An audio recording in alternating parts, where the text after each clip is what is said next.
Breaking news po mga kababayan. Naku po, nakakakilabot po na pasabog ni Colonel Kerubin. May babala sa umuugong nako or kudita dahil sa korupsyon. Bagong revolusyon, bagong gobyerno. Halaka mga kababayan.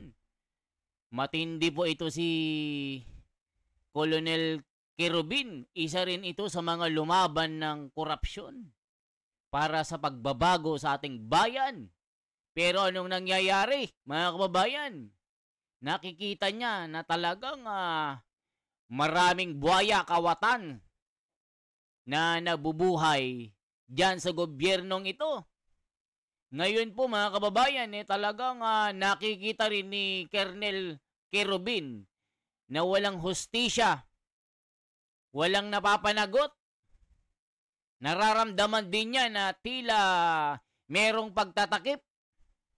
Yun yung opinion ko mga kababayan, na ramdam ni Colonel Kerubin na may pagtatakipan, may sabwatan, isang malaking sindikato ang nagaganap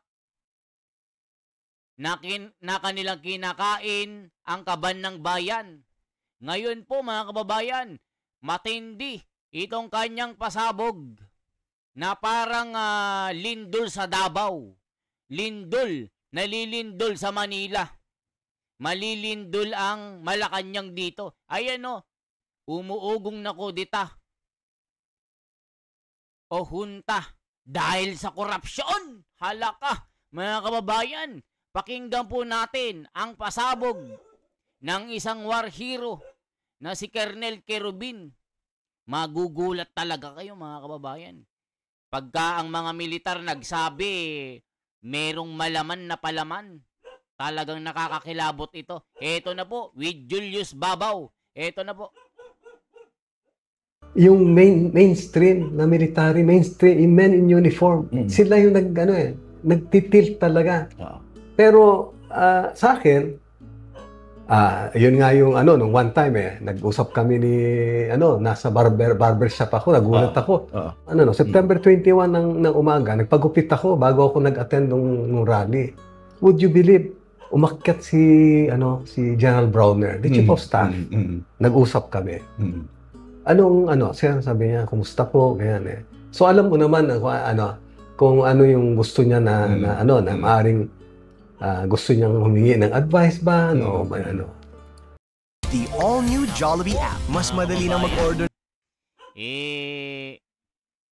Allegedly mga kababayan, ng liderato ni Browner ay may matinding korupsyon na 15 billion na ayon sa kanyang project ay TICAS project na naging ghost project.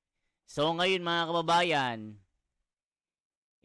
talagang itong si Colonel Kerubin, talagang may pasabog ito. Talagang magugulat talaga kayo mga kababayan kasi ito rin umaatid din po sa mga rally ng mga ng humihingi ng hustisya laban po sa korupsyon na ito. Mga kababayan ko, talagang malamarkuleta rin sa tapang ito si Colonel Kerubin. Ito po, pakinggan po natin ang pagpapatuloy ng nakakakilabot na kanyang pasabog. Ang sabi ko lang is sabi ko nakikita ko yung nababasa ko, napapanood kita, you know what, you have to be steadfast, kasi you're the full crew no? At yung mga ibang sumusulat, may nakikita rin pinapublish nila kasi. Sabi ko, you should be more discerning. Kasi maaring yung mga personalities na naandun, may mga kanya-kanyang agenda sila. And yung lesson ba na sa buhay ko na di ba? Yung bang kung hindi rin lang kayo buo, wag na kayong mag-attempt na stay united, stay na kung ang standing is anti-corruption, maganda na yan, okay na yan. Pero once kunwari naghati-hati tayo, balik tayo sa dati. Would you believe the animosity that was created from soldiers fighting each other took many years to heal. Hanggang ngayon, meron pa rin akong ibang mga kasama na mga retired na rin. Iba yung tingin nila sa akin. Sa akin nga, mas matindi dapat ang galit ko dahil namatay tayo Di ba? Kaya lang, sabi ko, ano yan in furtherance of your belief ba, in prinsipyo mo na ano, ganyan. Wala ako, I hold no rancor, I hold no ano. Pero yun nga, meron kasi nagtatanim ng sama ng loob pa rin. Hanggang ngayon, di ba? Gusto ba natin na mabalik tayo doon? Kaya yun ang advice ko na, stay united. Whatever, no? So si Bronner ba, nag-open up siya sa inyo na parang may uncertainty, unrest among soldiers? To be honest, wala siyang binabanggit. Wala siyang binabanggit. He just, parang nagsa-sound off lang. But you felt it na parang, there's frustration, di ba? Yes. On his part. Yes. At saka sa akin, the gesture alone, di ba? Na paalis ka na, tapos ka na magpagupit. Bumalik ka pa, tapos magpagkwentuhan ka. Ang basta't ang sabi niya, sir, attend ka ba mamaya na rally? Yes, sabi ko. Kasama ako ng taong bayan na galit. Ang sabi lang niya, sige sir, we'll ensure by your security. We'll protect you. Pero nafe-feel mo, sir, na meron among the mga retired officers na talagang gigil at gusto na magkakudeta, parang gano'n? Well, yes. Meron, may gano'n. Yes. In fact, I want to be transparent. I was invited to attend ba yung meeting nung Ternilis MUP. Yung MUP kasi it stands for Military and Uniform Personnel, di ba? Puro mga retired generals to. Nung patapos na yung usapan nila, well, I just wanted to say my piece kasi tahimik lang. I was just listening. Pero I was allowed ba nung sabi ko, Chairman, before you give your closing remarks, pwede ba? So I said, it seems na, sir, desperado tayo lahat, no? Naririnig ko lang na kasi... nakita nyo mga kababayan, pati yung mga old guards, mga generals, talagang desperado, frustrated sa nangyayaring mga korupsyon sa bansa. Walang hustisya pag nanakaw ng mga politiko. Mga kababayan, naiiyak po ako. Dahil po sa mga nangyayari sa atin, walang hustisya, ninanakawan ang taong bayan, binubulsa ng mga politiko na buhaya ang ating kaban ng bayan. Kaya itong si Colonel Querubin, isa rin ito sa lumalaban sa mga buhayang pamamalakad ng gobyernong ito. Mga korupsyon na mga gutom, mga greedy, mga hinayupak na mga baboy na mga politikong ito na pagnanakaw na hindi nila inisip ang kapakanan ng ating bayan. Ang gusto lang nila busugin ang kanilang mga tiyan, punuin ang kanilang mga bulsa, magpayaman sa pera ng bayan na hindi nila pinaghirapan. Mga sarap murahin mga kababayan, nakakagigil. Lahat po tayo nang gigigil sa nangyayari mga kababayan. Kaya pati ang mga ito, mga dating general, mga opisyal ng AFP, desperado na po talaga mga kababayan. Kaya ang pasabog ni Colonel Querubin, ito na po. Parang ang patutunguhan nito, ang gusto niyo drastic yung pagbabago. Pero sa akin, sabi ko, I just want to share yung position ko. Kasi 2 beses po ako nakulong Diba? Namatay tayo. No? Next year, 70 years old na ako. Wala bang mas bata-bata dito? Diba? Inimbita ka, parang gusto nila na kasi, sabi nga nila, Ariel, people are looking ba for a leader, for na hindi naman sa pag-aano, pero yung pangalan mo, isa sa mga lumalabas na wala naman maibato, wala silang maano, ganyan, di ba? Pero... kung bata-bata lang itong si Colonel Querubin, talagang lalaban po ito ng walang atrasan walang preno-preno Pati siya, nanggigigil din mga kababayan sa nangyayaring corruption eh. Kita nyo naman mga kababayan, yung ICI, ginagawa nilang bobo at tanga ang mga Pilipino, tinatago nila ang investigasyon. Di ba mga kababayan, gusto nila itago? Malay ba natin kung anong ginagawa nila, kung anong pinag-uusapan nila? Mga tanga, bobo, mga animal. Ang sarap murahin mga kababayan eh, kahit sino manggigigil kayo eh. Kahit saan eh, kahit anong uri, pati hayop, magmumura dito mga kababayan sa sobrang garapalan na mga hinayupak na mga kurakot dito sa bansa natin. Manggigigil talaga kayo. Ang dating ba na ikaw pa rin ba makipag, sa akin baka may mas bata-bata pa dyan. So for you, tapos ka na doon? Ang maaring siguro dumating sa punto na nagmelo tayo, no? At yung experience nga na yon na nag-away-away kami noon, lahat eh. Ibig mo sabihin talaga merong unrest, no, among MUPs na parang naiinis sila, galit sila. That is, no? Na, kaya lang nga kasi ito yung sabi ko nga dapat maingat pa kasi lahat naman eh. Lahat may mga bagahe na. Yeah. Even hindi ko maiiwas na tumanda tayo, may bagahe na rin tayo. Yes, And that was the reason why, remember, well, let's pull back history. Bakit nagkaroon ng Young Officers Union noong time? Kasi nakita namin, yung RAM, may mga bagahe, yung mga leaders namin. In fact, yung mga ginawa namin ng mga exercises noon, finally, nung humiwalay na kami, yung Young Officers Union, alam na namin. Kasi noon, na-blackout kami. Wala kaming alam eh. Sumusunod lang kayo? Oo, sumusunod lang kami. So, tapos nakita nyo ngayon? Nakita namin na kailangan pala, we should have a voice. Kaya nagkaroon ng YOU. Sino mga membro doon, bukod sa'yo? Si Danny Lim.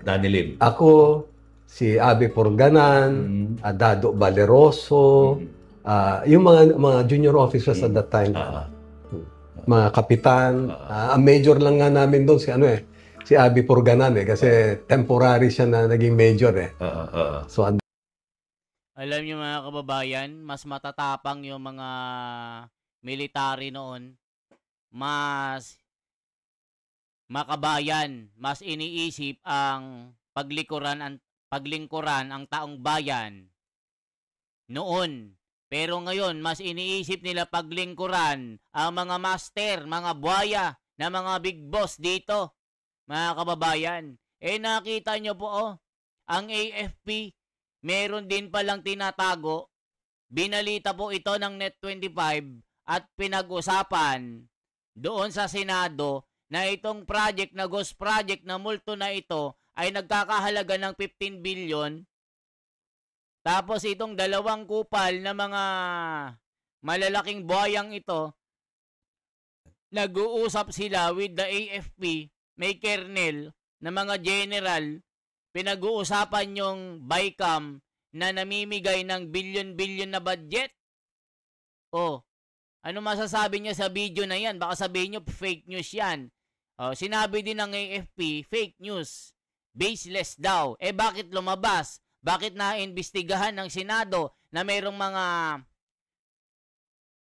project na ghost project ang AFP na nagkakahalagang 15 billion? Di pare-pareho lang din pala kayo. Sabi ng iba, kaya pala tahimik si Browner, nasapalan din pala ang bulsa. Nasapalan ng bunganga ng pera, kaya tahimik. Yan sinasabi ng mga komento. That time, no? But that was the reason why na nagkaroon ng gano'n na yung YOU, maybe, yun na rin ang parang ginawa ng mga Magdalo na nung nag-form na sila, nagsarili nila na wala sila mga senior officers, mga ano. Pero ngayon ba may ganyan pa rin sa militar? Parang wala na tayong naririnig doon. YOU, Magdalo, wala na no? Wala. Kaya yun ang tanong nila. Ariel, wala ba tayong ganito na ano? Ang sinasagot ko, wala nang Captain Kerubin doon. Wala nang Colonel Kerubin.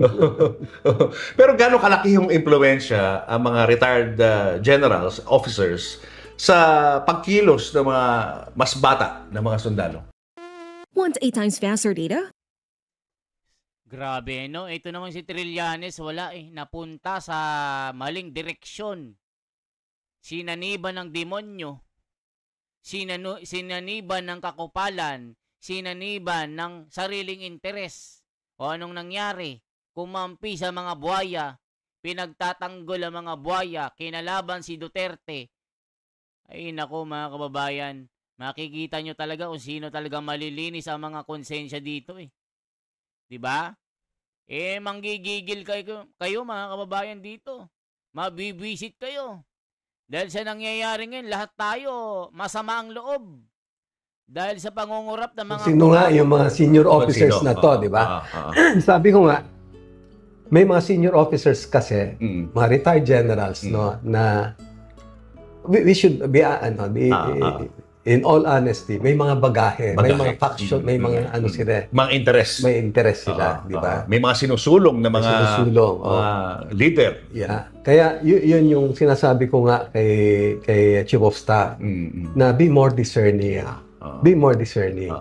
Kasi otherwise, ilan uli, no, kung babagsak na naman yung ekonomiya, babagsak na naman yung ano, talagang... Of course, we share yung sentiment ng mga tao, no, na talagang kasi nga, nasapalan naman yung AFP ngayon, nasapalan ng pera. May mga project na ghost project. Paano nila ipapaliwanag yun? Bakit lumabas sa Senado na may mga project na ghost project na 15 billion? Diba? Di kasama sila sa corruption, kaya sila tahimik, nasapalan ng mga bunganga. Galit, no? Yes. Even ikaw, inaamin mo naman sa akin na galit ka. Masama loob mo sa mga naririnig mo, nababalitaan mo. Mas lalo na siguro yung mga hindi masyadong kalakihan yung sinasahod, di ba? Tapos mapapanood mo sa news, ang yayaman itong mga politikong ito. Ito, hindi ko naman ini-encourage yan, kasi siyempre, sentimento na Sentimento Pagka nakita nila siguro yung dami ng tao na naandyan, no? Pwede magbago. Critical mass ang sinasabi nila. Baka pwede magbago. Alam mo, nasa ano tayo na we were just probably waiting for the tipping point. Itong ginagawa nila na investigasyon kasi maganda ito. It gives us sa mga ordinaryo na hope. Kaya lang kasi nung nawala si Mayor Benji Magalong, for example, nag-resign din si Ting Lacson sa Kami kunwari sa akin na naniniwala dito sa dalawang tao na to. Parang nababawasan yung aking yung faith. Sabi ko sana tapos nabalitaan ko yung daw ICI hindi na raw closed door daw yung hearing. Closed door, yes. Well, sabi. At wala silang contempt powers. Akala ko recommendatory lang sila. Akala ko noong una, narinig ko one time kasi si Secretary Vince Dizon na nagsasabi na i-even yung ginagawa nila na investigasyon sa ipapublish daw nila yung yung ongoing na investigation, lahat kung anong nangyari, ang finailan ng kaso, ganyan, to be transparent. Well, sa akin, maganda yun, di ba? Ang taong bayan kasi naghahanap sila talaga ng ng kasagutan sa mga tanong nila. Sa nangyayari ngayon, di ba? So mas gusto mo na open yung ICI sa public? Yes. Dapat ganun. Yeah, dapat i-open nila and then kahit na sa mga gusto mo manood kunwari, di ba? Then dapat ganun. Ang nangyayari, tinatago. Halatadong may tinatago. Ayaw nilang mabisto. Ayaw nilang mabash ng taong bayan. Ano masasabi nyo po? Di ba mga kababayan? Yan lamang po ang ating bahagi ngayon. Ipagpapatuloy po natin ito. Mahaba po ito mga kababayan. First part pa lang ito. With Colonel Kerubin na isang war hero na masama na rin ang loob sa nangyayaring korupsyon na ito. At meron talagang umuugong na kop sa mga old guards Inamin na rin yan ng AFP, mga kababayan. So, yan lamang po. I-share nyo po ito. I-subscribe nyo po ang ating YouTube channel. Makiisa po tayo sa diskusyon. Magkomento kayo. Anong masasabi nyo dito sa mga pasabog ni Colonel Querubin na 2 beses na lumaban at 2 beses din na nakulong dahil po lumaban sa korupsyon. Mga kababayan, yan lamang po. Ako si The Wonders Philippines. Mabuhay po.